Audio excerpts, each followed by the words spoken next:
Kanda. We're also streaming live on Facebook at TV3 Ghana. My name is Safwa Bwahine. Now coming up this morning.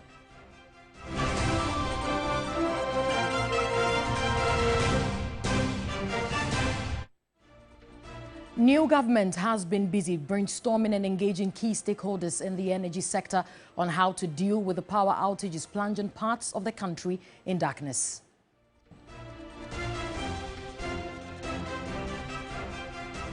Leadership of the NDC calls for calm following reported acts of ransacking and takeover state institutions by party supporters in some regions.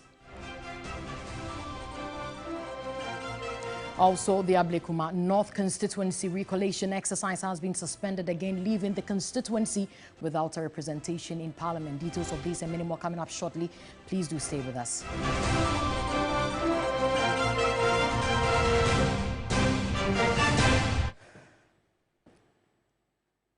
Let's settle for the details now. President John Mahama has hinted at plans to privatize electricity distribution in Ghana. The Electricity Company of Ghana's inability to collect enough revenue over the years has worsened its losses, increasing its debt by over 3,000% from 2017 to 9.7 billion Ghana cedis in 2022.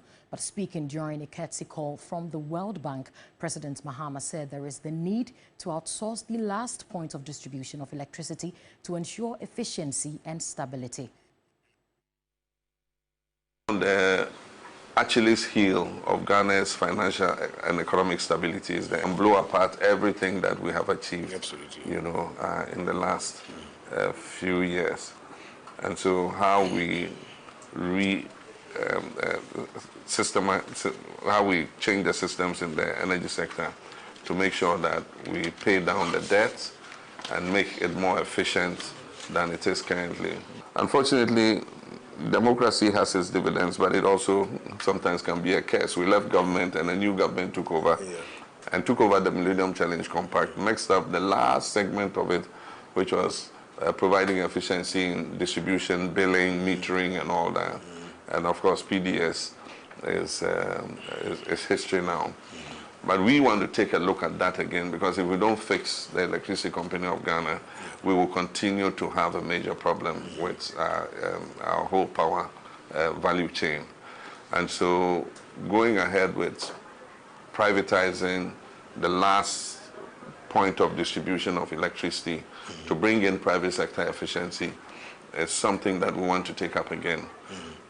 We would like to speak with the World Bank to get the expertise to be able to do that. Okay.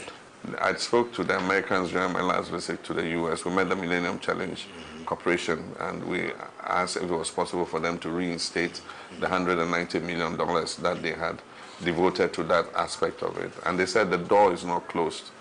And so we need to pursue that discussion. Greater Accra Regional Chairman of the National Democratic Congress, Emmanuel Ni Ashimo, has urged the police not to hesitate to arrest party supporters who besiege state institutions due to the change of government. Ashimo's call follows a number of state institution takeovers by party foot soldiers on Wednesday, January 8. A report by Stanley Niblo. Scores of party foot soldiers besieged state installations and local assemblies barely 24 hours after the investiture of President John Dramani Mahama. The Tema Port on Wednesday was besieged for the second time after the December 7 election by party foot soldiers, with the view of taking over the running of the company. However, their intentions were foiled by the port security, compelling them to retreat. Hopefully within 24 hours, things will be normal and stabilized. Reports also emerged that another set of foot soldiers also besieged some metropolitan, municipal and district assembly offices after an official communication indicating the termination of the appointment of all chief executive officers of the local assemblies. Greater Accra Regional Chairman of the NDC, Emmanuel Ni Ashimo, urged the police not to hesitate in arresting party supporters who invade state institutions. This is not the way to go for members of our party to besiege MMDC's office. If we don't take care, there's going to be a lot of intruders who will be saying that they are NDC members. So arrests will be made from this afternoon to make sure that anybody who goes to any government warehouse, any government establishment, anybody who goes to any ministry or airport or the harbour will be arrested. So they should coordinate with us. He, however, said the party will nominate individuals for the MMDC positions in 2 weeks. Per our party machinery, this week we are also doing screening of nomination of the prospective candidate for that position. So I can promise the party people, especially what I know in my region, hopefully if everything goes well, by the grace of God, by the next 14 days, we will also have MMDCs in place. Stanley Nibleu, TV3 News, Accra. Let's take you to organized labor, where there has been condemned the ejection of some government officials from their bungalows by party faithfuls. Labor says such acts flout the law and could result in violent confrontations. Leadership of organized labor spoke to our labor affairs correspondent Daniel Opoku in Accra. Some party supporters have already engaged in a forceful removal of some government officials from their bungalows. This has resulted in agitations triggering discontent among some leadership of organized labor. The Executive Secretary of the Civil and Local Government Staff Association, CLOCSAC, Isaac Bampuado, cited Article 195, which allows the President to appoint officials in accordance with the Governing Council of the Civil Service. The Executive Secretary indicated that officials who may occupy government bungalows without the approval of the Civil Service Council will be removed. So all those who are encumbering civil service positions that the council has not advised on their appointment, they should advise themselves. We are going to come after them. We are going to weed them out because they are the cause of this problem.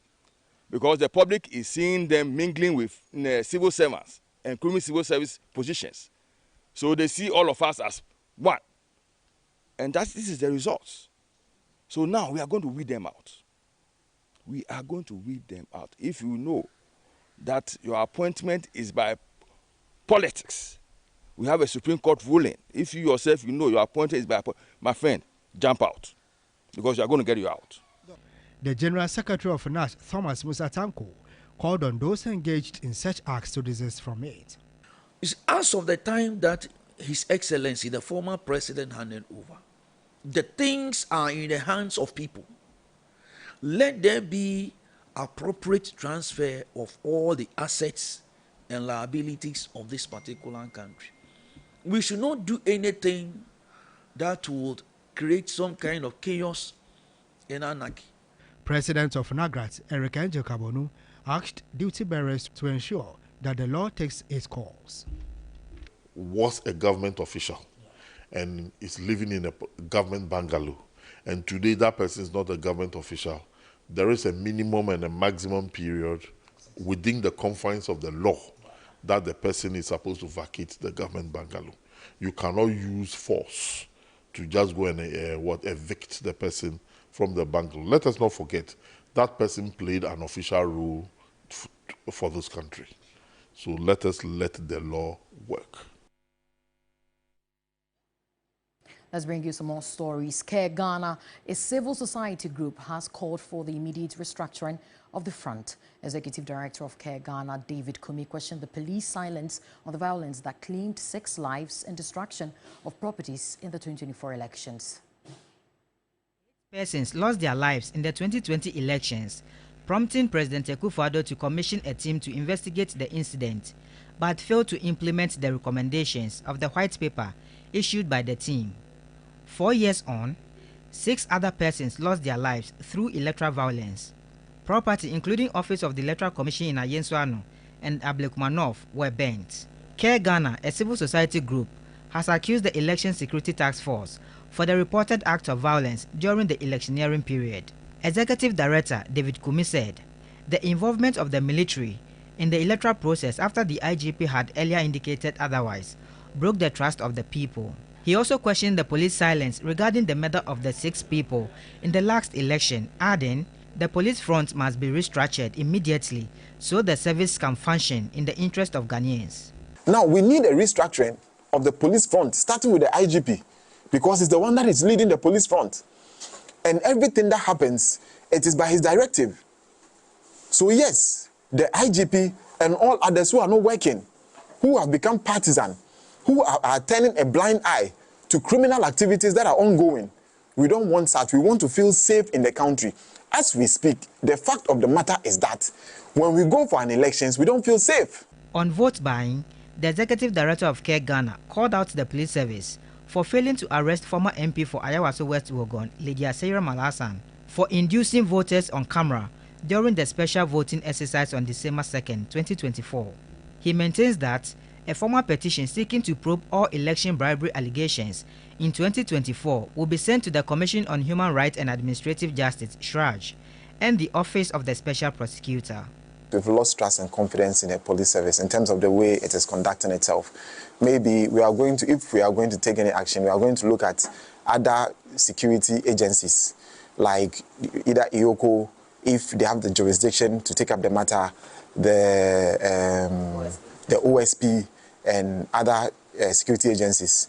We are going to look at which of these organizations or institutions or agencies can help in ensuring that such persons are investigated and brought to book. Stanley Nibleu, TV3 News, Accra.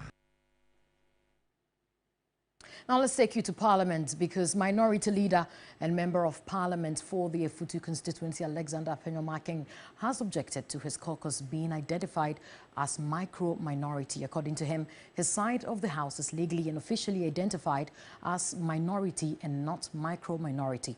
His statements come after the Speaker of the House, Alban Bagbin, made reviews that it is his duty as a Speaker to protect the micro-minority. Mr. Speaker,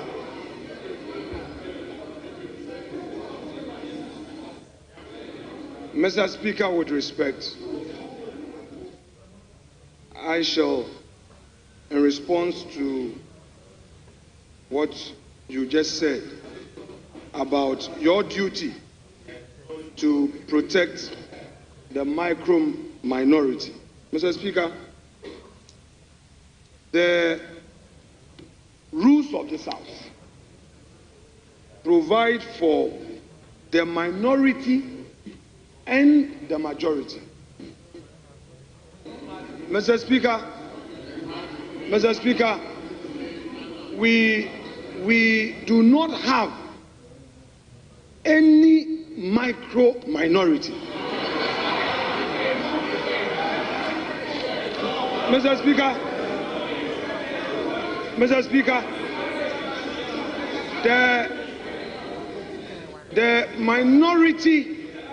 the minority caucus hereby protests.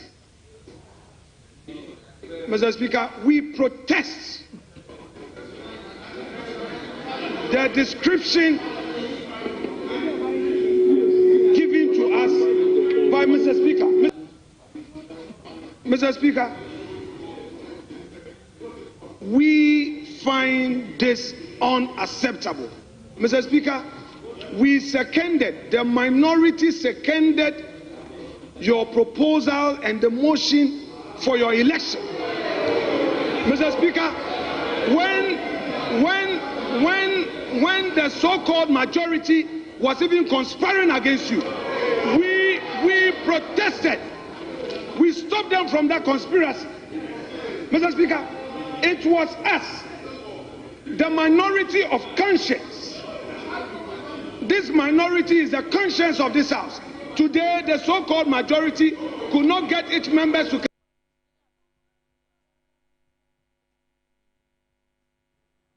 That was the Minority Leader, Alexander Appenyo-Markin, expressing his displeasure on the issue of micro-minority. But let's take you to the Ablekuma North, where the Electoral Commission has suspended the recollation of pink sheets for the disputed Ablekuma North parliamentary results. Prior to the suspension, tensions flared during the coalition exercise as agents from the National Democratic Congress, NDC, and the New Patriotic Party, NPP, clashed over the authenticity of pink sheets. 51. On that note, I declare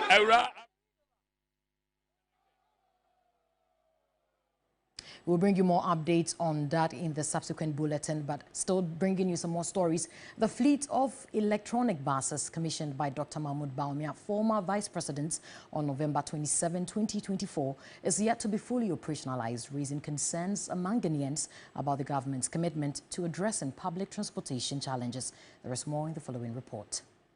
The buses, hailed as a game changer in public transportation, were expected to reduce commuting costs by 50% while promoting environmental sustainability. However, nearly 2 months after commissioning, they remain parked and unused. They said it was an election promise that will not be fulfilled. And unfortunately, this is the mindset of impossibility, and it was at play in this situation as it has been at play for the last 8 years that we have been in government. The delay has fueled public skepticism as Ghana has a history of similar initiatives being left to deteriorate after government transitions. After we have the election, from Friday, Saturday, Sunday, Monday, the car is on the street anymore. So I have the car here. The car have no use. We want to close from where it's very hard to get car. So we thought maybe it will help us when we close, when we are coming in. It was very comfortable. I enjoy the car here. What happened to Ayalolo and now this e-bus? These two, when you draw the line, how do you differentiate the two?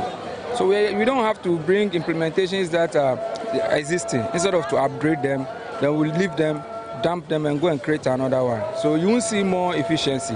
Many Ghanaians are also concerned about the maintenance of the buses, especially with the change in government following the January 2025 presidential inauguration. We should change that habit and have maintenance culture at the back of our minds, because anything that you use, if you don't maintain it, to rust out or to spoil.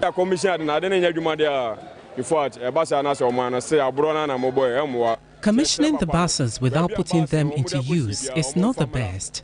We urge the current government to put them into use. The Ministry of Transport is yet to provide an official explanation for the delay in deploying the buses. Efforts to reach officials for comment have so far been unsuccessful. Meanwhile, commuters continue to grapple with high transportation costs and overcrowded public transport systems. Many are calling on the government to expedite the rollout of the buses to ease their burdens. As the country awaits action, questions linger about whether the promises of affordable and efficient transportation will materialize, or if these buses will join the long list of underutilized public assets. A report by my colleague Deborah Mensah. But Commonwealth Secretary-General Patricia Scotland has commended Ghana for the peaceful transition of power as President John Mahama took over power from former President Nana Akufo-Addo. Speaking exclusively to my colleague Ekwia Ofori-Wadako, she said Ghana's exemplary process is crucial to democratic governance, especially in Africa. Ghana's Black Star Square hosted thousands of Ghanaians, some African heads of states and international delegations on January 7, 2025 to mark a historic transfer of government to a newly elected leadership. The Commonwealth Secretary-General Patricia Scotland expressed satisfaction with Ghana's democratic journey, describing it as remarkable and a model for good governance. It is really extraordinary to see the smooth transition that went from President John Mahama to President Nana Akufo-Addo, and now again we have another exchange from President Nana Akufo-Addo to John Mahama. Smooth, peaceful, a real demonstration of democracy at work. I think it was a moment of great pride for us in the Commonwealth, but an even greater moment of pride for all Ghanaians. Assuming the role as the Vice President of Ghana, Professor Nana Jane Opoku-Agyeman becomes the first ever female to achieve such monumental feat. While urging Ghana's Vice President to promote women's empowerment, Madam Patricia Scotland said that the Mahama-led administration is paving way to help bridge the gender equality gap in the country. Well, I think President Mahama has done something that no other president has done in Ghana before. He has appointed a wonderful, skilled, intelligent, energetic woman as his vice president. And that moment we saw yesterday was extraordinary because that vice president was part of an inauguration which was overseen by a female Chief Justice. So we saw history being made yesterday. We in the Commonwealth have mainstreamed women's empowerment. Why? Because we know that it takes all of us, men and women, working together. She called on the new government to strengthen youth-focused policies. I know that President Mahama's commitment to the Commonwealth is strong. 60% of the Commonwealth is under the age of 30. And if you look at the huge advances that have been made, most of the new innovations have come from people under the age of 30. The wonderful new companies, the unicorns, which are billions of dollars now, have been created by young people. Patricia Scotland is the 6th Commonwealth Secretary General. She has held the post since 2016 and is the first woman to hold the post. Ghana's former Foreign Affairs Minister Shelia Yokobotri will succeed her as the next Commonwealth Secretary General. Ekefuriwa Dakum, TV3 News, Accra. Let's take a closer look into the economy because Ghana's inflation rate has risen to 23.8% in December 2024, up from 23% in November, according to the latest data from the Ghana Statistical Service, GSS. This is the highest level in 8 months in December, reducing the prospects of an interest rate cut later this month. The significant increase in inflation is attributed to the rise in prices of food items, particularly vegetables, tubers, and plantains.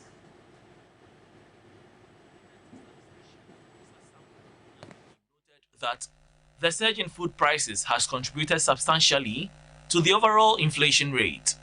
The 23.8% inflation rate represents a 23.8% increase in general price levels between December 2023 and December 2024. We've seen for the 4th consecutive time an increase in overall year-on-year inflation, increasing from 20.4% and consistently for the 4th time has inched up to 23.8%. Is the 3rd highest in the last 13 months when it peaked to 25.8% in March 2024, declined marginally to 25.0%, and the rate of inflation for December 2024, which stood at 23.8%, is the 3rd highest in the last 13 months and the highest in the last 8 months. High food prices was a major driver of the December 2024 inflation. With food inflation of 27.8% for the month of December 2024, the main driver of food inflation for the month of December 2024 was vegetables, tubers, and plantains that recorded a price change of 46.1%, and with its weight of 9.5%, it had the dominant share of food inflation, that is the 27.8% that was recorded for the month of December 2024. Indeed, of the 27.8%, vegetables, tubers, and plantains contributed 4.4 percentage points of the 27.8% that was recorded for the month of December 2024. Chief Executive Officer of Dalex Finance, Joe Jackson, has advised government to prioritize reducing food prices. Rising food prices. Remember that all through September, October, food price inflation was increasing. Those are coming right after the harvest month. So food prices should actually be coming down. And that's because there's a farming up north. That will be all for the morning news. Many thanks for joining us. But New Day still continues right after this break with Roland Walker and myself. See you at the other side.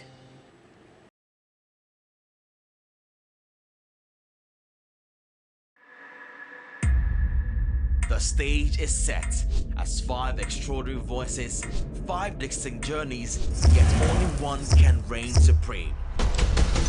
Will it be AJ Tunes, the soulful sensation? Romeo Swag, the showstopper? Ray Cooper, entertainer? bidi